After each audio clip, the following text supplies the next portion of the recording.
अब देखिएगा श्री शिव पुराण ब्रह्मा विष्णु महेश का पिता कौन है ये सिद्ध करने के लिए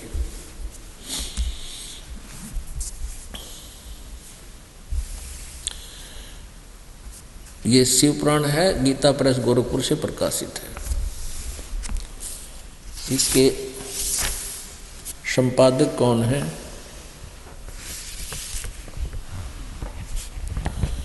श्री हनुमान प्रसाद पोदार, और ये गीता प्रेस गोरखपुर से प्रकाशित है।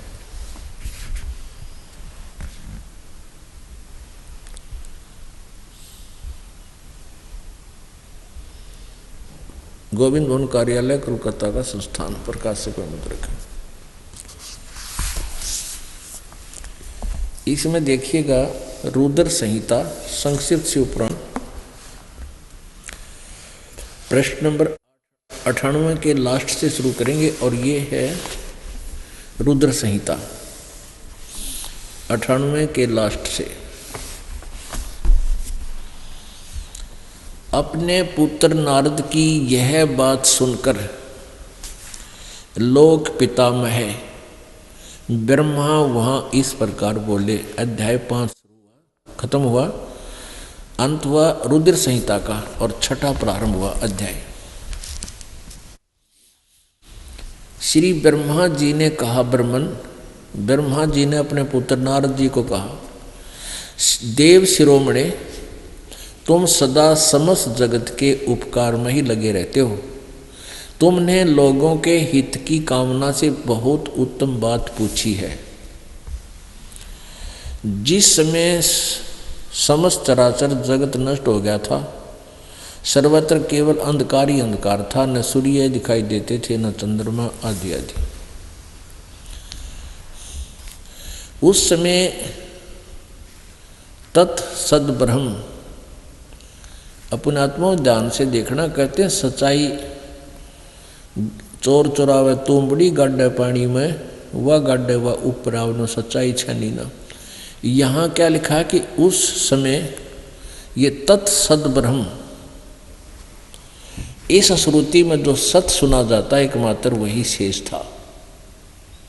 ये सत यानी तत्सद ब्रह्म, सद माने सत ब्रह्म, सत माने अविनाशी परमात्मा, उसमें केवल सत्पुरुष ही था, एकमात्र शेष था। अब ये मिलते बात तो शुरू करें वहाँ से, और आखिर में ये फेस हो जाते हैं। अब ये है 100 नंबर, 98 99 का हमने निष्कर्ष ले लिया।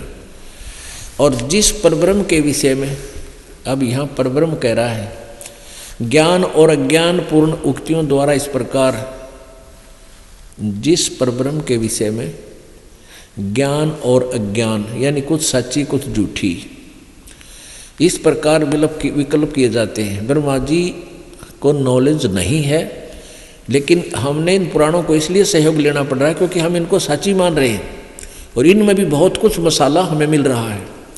उसने कुछ काल के बाद द्वितीय की इच्छा प्रकट की, उसके भीतर एक से अनेक होने के संकल्प उदित हुआ। तब उस निराकार परमात्मा ने अपनी लीला शक्ति से अपने लिए मूर्ति की कल्पना की, आकार बनाया। जो मूर्ति रहित परम ब्रह्म है, परम ब्रह्म, ये परम ब्रह्म, यहाँ परम ब्रह्म है वो परब्रह्म है, इसमें बहुत अंतर है। इस परब्रह्म में और परम ब्रह्म में बहुत अंतर है। उसकी मूर्ति, अब ये क्या ला के छोड़ता है, उस परम ब्रह्म युग काल को बता रहा है ब्रह्मा। परम ब्रह्म माने परम अक्षर ब्रह्म, भगवान सदाशिव हैं। अर्वाचीन और प्राचीन विद्वान उन्हीं को ईश्वर कहते हैं।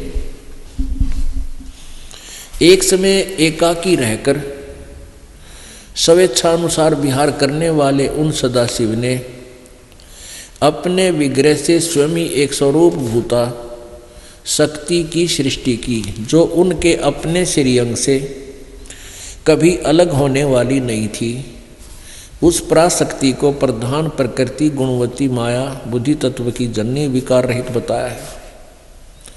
अब आप जी को दास ने सृष्टि रचना सुनाई है, उसमें बताया था कि उस काल के अंदर से परमात्मा ने वह दुर्गा निकाली थी।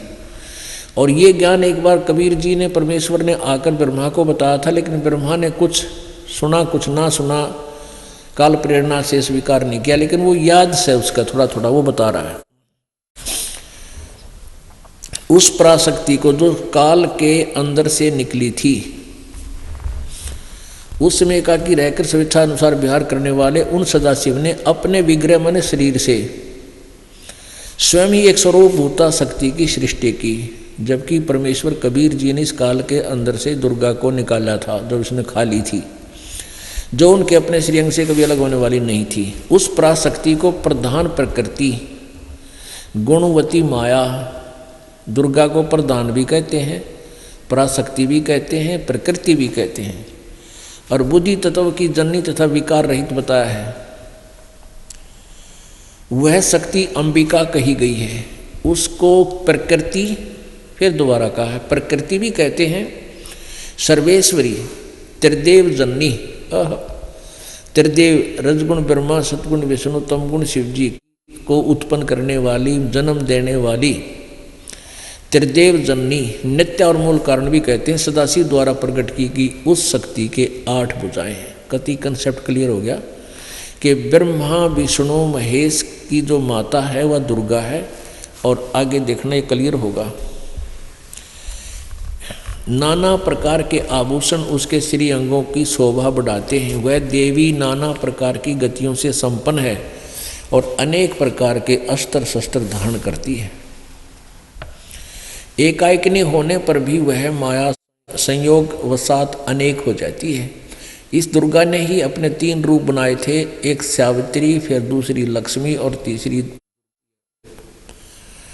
जो है पार्वती, और तीनों से ब्याह कर लिया था, और चौथी वह अलग रह गई थी। तो ये एकाएकनी होने पर भी वह माया संयोग वसात अनेक हो जाती है। वे जो सदाशिव हैं उन्हें परम पुरुष, ईश्वर, शिव, शंभु और महेश्वर कहते हैं। अब देखना, वे अपने सारे अंगों में भस्म रमाए रहते हैं। उन काल रूपी ब्रह्म ने, ये सदाशिव कहो चाहे इन्हें काल रूपी ब्रह्म कहो, ज्योति निरंजन कहो, उस काल रूपी ब्रह्म ने एक ही समय शक्ति के साथ, नाथ नहीं है ये शब्द, साथ है, शिवलोक नामक अक्षेत्र का निर्माण किया था। उस उत्तम अक्षेत्र को काशी कहते हैं। वह परम निर्वाण का या मोक्ष स्थान है जो सबसे ऊपर विराजमान है। वे प्रिया और प्रियतम शक्ति और शिव, वो पति पत्नी रूप में दुर्गा और ये काल सदाशिव या काल ब्रह्म रूपी ब्रह्म, इसको जो परमानंद स्वरूप है वह मनोरम अक्षेत्र, उस मनोरम क्षेत्र में नित्य निवास करते हैं। मुने शिव और शिवा ने प्रलय काल में भी कभी उस क्षेत्र को अपने सानिध्य से मुक्त नहीं किया था। इस काशीपुरी भी कहते हैं इसको।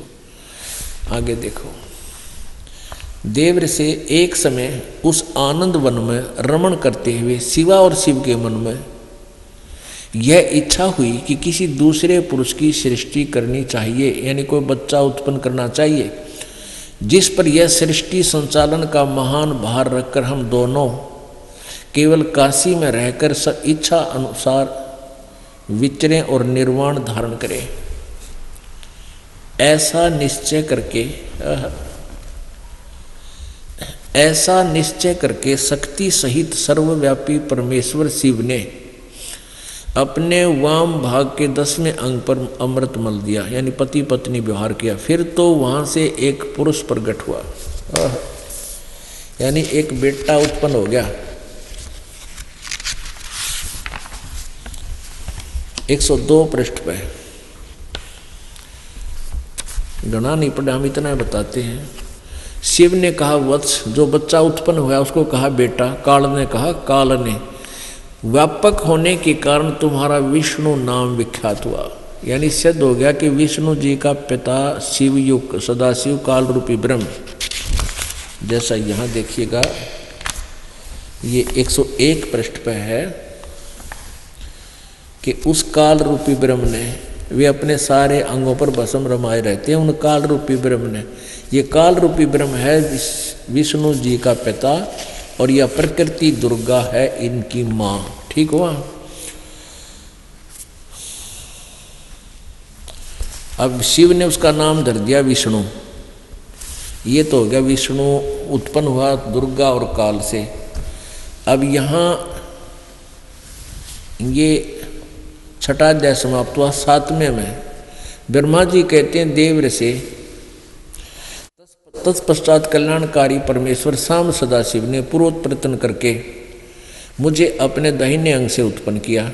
यानी जिस तरह विष्णु की उत्पत्ति हुई, फिर मेरी उत्पत्ति दुर्गा से हुई और उस काल के संयोग से मुने उन महेश्वर ने मुझे तुरंत ही अपनी माया से मोहित करके नारायण देव की नाभि में डाल दिया और लीला पूर्वक वहाँ से प्रकट किया। इस प्रकार उस कमल से पुत्र के रूप में मुझ हिरण्यगर्भ का जन्म हुआ। मैंने उस कमल के सिवा दूसरे किसी को अपने शरीर का जनक या पिता नहीं जाना। मैं कौन हूँ, कहाँ से आया हूँ, मेरा क्या कार्य है बता, मैं किसका पुत्र होकर उत्पन्न हुआ और किसने इस समय मेरा निर्माण किया है। अपने आत्माओं ये हो गया। अब देखिएगा अध्याय नंबर 9 में और प्रश्न नंबर 110 पे संक्षिप्त शिवपुराण रुद्र संहिता और ये लास्ट में इस प्रकार ब्रह्मा विष्णु और रुद्र इन 3 देवताओं में गुण हैं, परंतु शिव गुणातीत माने गए हैं।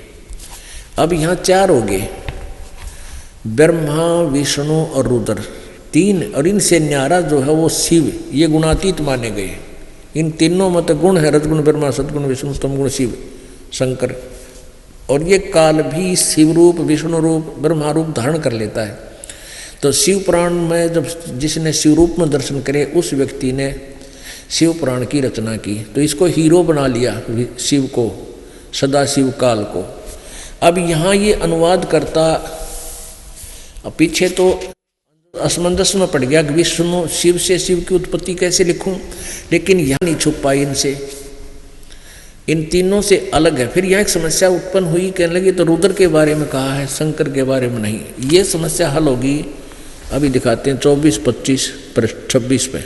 एक बार ब्रह्मा और विष्णु की आपस में लड़ाई होगी, वो कह मैं तेरा बाप, वो कह मैं तेरा बाप, दोनों लड़ पड़े। ये देखिएगा विद्वेश्वर संहिता संक्षिप्त शिवपुराण, ये 24 पृष्ठ पे। और उसका जब ये दोनों का झगड़ा हो गया विष्णु और ब्रह्मा जी का, तो बीच में एक स्तंभ खड़ा कर दिया काल ने, तेजों में स्तंभ, पिलर, खंबा। तो ये दोनों की लड़ाई बंद होगी। फिर वो स्वयं आकर प्रकट हो गया। ये 25 पृष्ठ पे यहां से देखेंगे हम। ब्रह्मा और विष्णु ने पूछा, जब ये काल आकर खड़ा हो गया तो दोनों ने आपस में चर्चा की इस काल के साथ। ब्रह्मा और विष्णु ने पूछा, प्रभु सृष्टि आदि 5 कर्तों के लक्षण क्या है, यह हम दोनों को बताइए।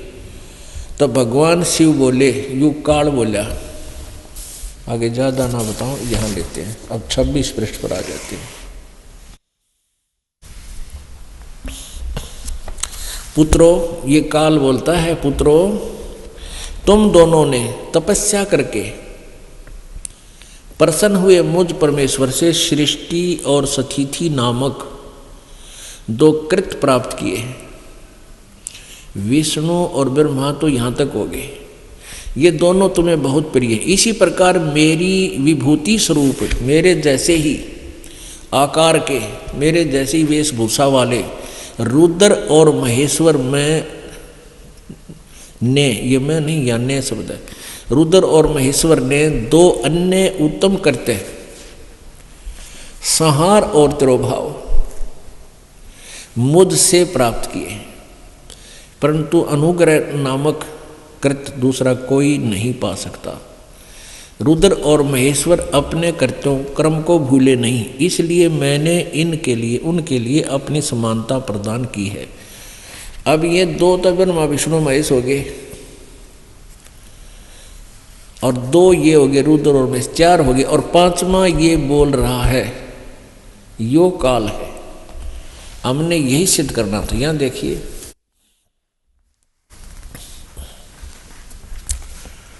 मैंने